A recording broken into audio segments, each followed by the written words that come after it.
ధనుర్మాసం సందర్భంగా ఉమ్మడి కర్నూలు జిల్లాలోని పవిత్ర పుణ్యక్షేత్రాలకు భక్తులు పోటెత్తారు.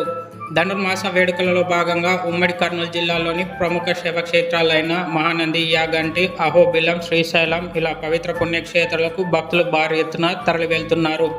ధనుర్మాసం వేడుకలలో భాగంగా ఉమ్మడి కర్నూలు జిల్లాలోని నంద్యాల పట్టణంలో గల సంజీవినగర్ రామాలయంలో స్వామివారికి భక్తులు విశేష పూజలను నిర్వహించారు.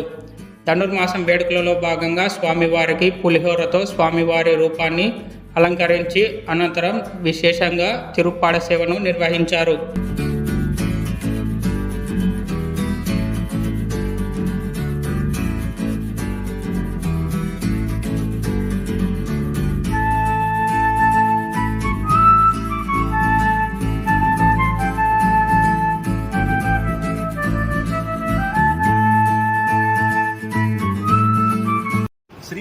శ్రీవేంకటాచలాధీశం శ్రియాధ్యాసితవక్షసం శ్రితచేతనమందారం శ్రీనివాసమహం భజే.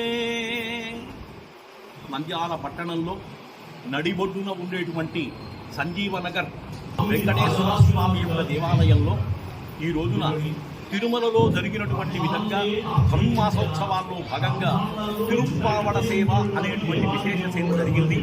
దీన్నే అన్నకూటోత్సవం అంటారు. కాబట్టి ఈ సేవలో విశేషం ఏమిటయ్యా అంటే రాజప్రసాదాలలో ఒకటైనటువంటి పులిహోరను తయారు చేసి ఆ పులిహోరని స్వామివారి యొక్క బింబంగా తయారు చేసి అర్చన కైంకర్యముల చేత స్వామిని అర్చించి ఆ ప్రసాదాన్ని స్వీకరించడమే తిరుప్పావడ సేవగా చేస్తుంటారు.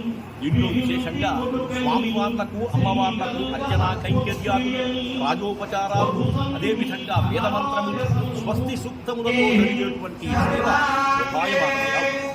దీంట్లో విశేషం ఏంటంటే ఈ అన్నకూటోత్సవ సేవలో ఎవరైతే భాగస్వాములు ఉంటారో వాళ్ళకు జీవితంలో అన్నానికి లోటు లేకుండా అటువంటి అన్నం చేత వాళ్ళు పవిత్రమవుతారు. అన్నం పరబ్రహ్మేతి విజానాతి అంటుంది. అందుకని అన్నం పరబ్రహ్మ స్వరూపం కాబట్టి అటువంటి పరమాత్మ సేవలో పాల్గొన్నటువంటి భక్తాదులందరూ కూడా సేవ